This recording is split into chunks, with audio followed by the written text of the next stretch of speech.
In this lesson we're going to look at the chemical test for oxygen. So first of all we're going to look at a couple of methods for producing oxygen, and then we're going to see how we can test it. Okay, so in this first method we've got some mercury oxide, and we're going to decompose the mercury oxide by heating it. Okay, so the formula for mercury oxide is HgO, and when we heat it, it decomposes into mercury metal and oxygen. We just put a 2 here and a 2 here to balance the equation, and it's this oxygen that we want to test. Okay, so here we're using collection over water, and we're using an upward delivery. Okay, so I should really have filled this test tube with water first. Apologies for that.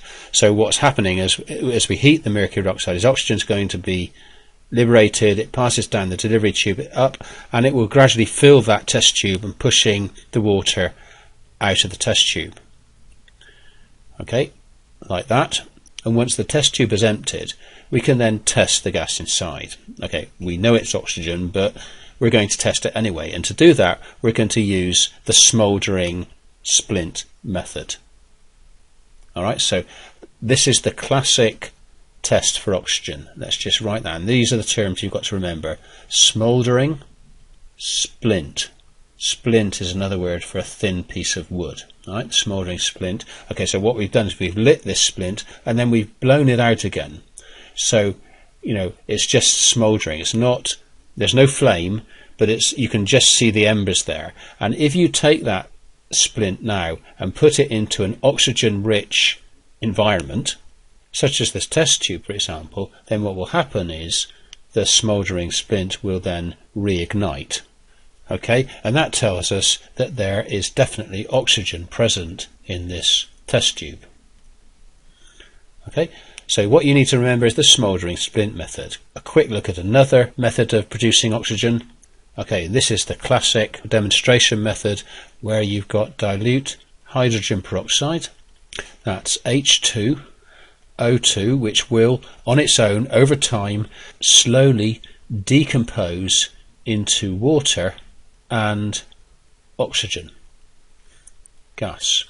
So we just balance that again, put a 2 there and a 2 there.